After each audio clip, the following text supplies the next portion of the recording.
gente sabe que os direitos das mulheres não estão permanentemente garantidos, mesmo depois de conquistados, mas agora, nesse momento, a gente está prestes a viver um retrocesso muito significativo e que vai marcar de forma muito definitiva a nossa história. Aliás, ainda que o projeto não passe, o fato de a gente estar discutindo isso já mostra que a gente vive um retrocesso muito significativo, que é a chamada PL da gravidez infantil, de autoria do deputado bolsonarista Sóstenes Cavalcante. Ei pessoal, tudo bem com vocês? Eu sou a Maísa Barbosa, esse é o canal Trama Literária. Por aqui a gente fala de feminismo e literatura, geralmente a gente fala de crítica feminista, teoria feminista, mas a gente tem um projeto de lei bastante problemático que está prestes a ser votado e é fundamental que a gente discuta sobre isso agora. Bem, esse projeto começa a ser discutido a partir do momento que, em maio, o Conselho Federal de Medicina colocou uma nova resolução que proibia a utilização de uma técnica clínica que interrompia a gravidez a partir de 22 semanas, mesmo em caso de gravidezes decorrentes do estupro. Acabou que o ministro Alexandre de Moraes suspendeu essa resolução, mas isso levou o tema para debate, o que fez com que o deputado bolsonarista Sóstenes Cavalcante colocasse um novo projeto de lei justamente para instituir que a interrupção da gravidez, mesmo em caso de estupro depois das 22 semanas, é o equivalente a homicídio. Hoje aqui nesse vídeo a ideia é discutir quais são as problemáticas desse projeto e por que precisa se mobilizar contra ele. Aliás, a gente já tem aí uma série de entidades, uma série de órgãos se mobilizando contra esse projeto de lei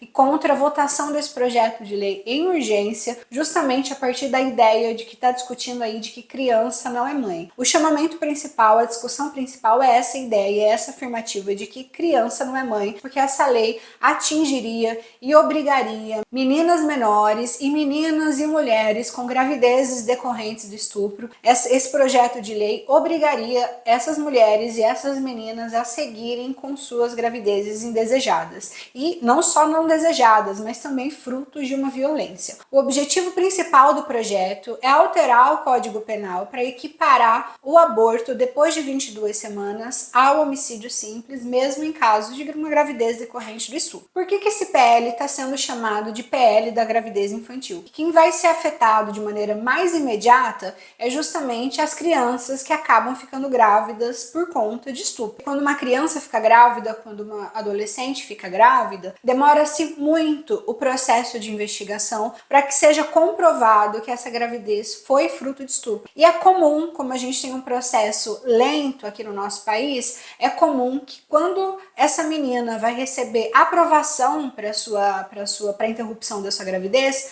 já passou faz um tempo das 22 semanas. Então, a partir do momento que essa lei é aprovada, se ela perde esse tempo, o que é bastante comum, ela precisa obrigatoriamente seguir com essa gravidez. E se ela, por alguma razão, conseguir interromper sua gravidez, tanto ela, quanto o médico, quanto a pessoa responsável por essa criança acabam sendo responsabilizadas por isso. Só para a gente comparar o absurdo desse PL, a pena para estupro ela é de até 10 anos. No caso, se essa lei for aprovada, a pena, tanto para o médico que foi responsável pela interrupção da gravidez, quanto da pessoa responsável pela criança que interrompeu a gravidez, a pena é de até 20 anos, ou seja, é preferível para o Estado que essa menina e as pessoas que tentaram ajudar essa menina de alguma maneira sejam punidas em até 20 anos, mas é justo para o Estado que o estuprador dessa criança receba uma pena de até 10 anos, no máximo 10 anos. Para que essa lei fosse votada de forma rápida e sem muitas discussões, foi apresentado um requerimento de urgência por parte do deputado, e esse requerimento de urgência estava para ser votado no dia 17 de maio, mas aí teve toda uma manifestação, teve todo um engajamento da Comissão de Direitos Humanos.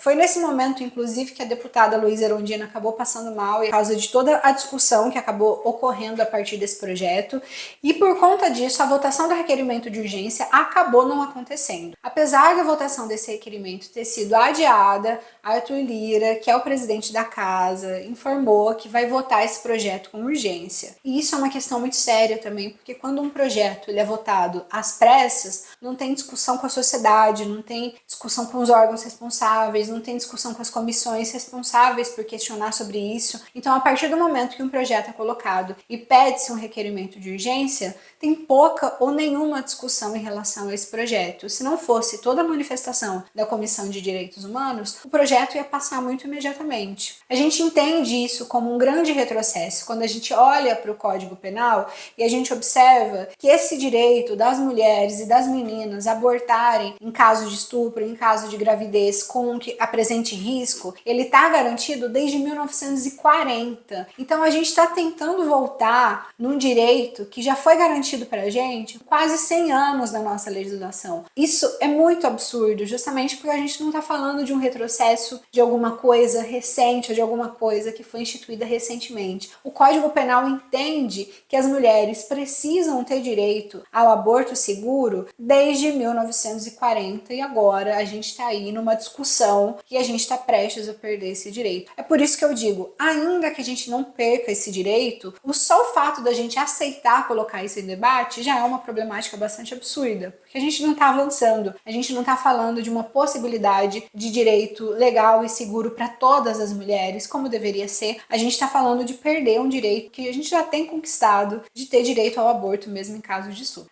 A coisa vai ficando mais absurda quando a gente olha para agora, para a situação que a gente tem agora, quando a gente tenta entender como a mulher que busca o direito à interrupção da sua gravidez em casos legais, como que funciona, como que essa mulher é atendida. Hoje, eu vou deixar algumas reportagens aqui pra gente referenciar na nossa discussão, vou deixando algumas matérias. Hoje, a gente tem aqui no Brasil 3% das cidades que conseguem garantir um aborto seguro para essas mulheres. 3%. Então, mesmo que essa menina, mesmo que essa mulher está ali passando por um processo bastante traumático, que é uma gravidez fruto de uma violência, mesmo nesse caso, a maior parte das mulheres e das meninas vão precisar viajar, vão precisar se organizar para ela poder ter um acesso básico a uma garantia. Vão juntando a isso vários outros elementos, como o fato de que o Brasil é um país extremamente conservador, extremamente religioso. Então, eu imagino que já seja muito difícil para uma menina ou para uma mulher conseguir convencer muitas vezes a sua família de que ela vai interromper a gravidez dentro dos casos que estão aí estabelecidos por lei. Caso essa lei seja aprovada, a gente tem um retrocesso nesse sentido também, porque esse conservadorismo, ele também vai crescer nesse sentido, de que a mulher, ela precisa aceitar uma gravidez, mesmo no caso de uma gravidez fruto de uma violência. A gente percebe aqui, novamente, o corpo das mulheres e o corpo das meninas vistos somente como objetos, justamente porque a gente tem um projeto de lei que não conversa com as entidades feministas, que não conversa com as mulheres, que não tenta entender as problemáticas dessa decisão, que não tenta entender as consequências psicológicas para as vítimas nesse caso. E aqui a gente tem, a partir de um conservadorismo extremamente barato, a tentativa de retroceder nossos direitos em quase 100 anos. A gente já tem hoje uma situação bastante precária de atendimento a essas mulheres vítimas de violência, visto que se a gente olha e entende que só 3% das cidades brasileiras conseguem oferecer um atendimento digno para as mulheres vítimas de estupro,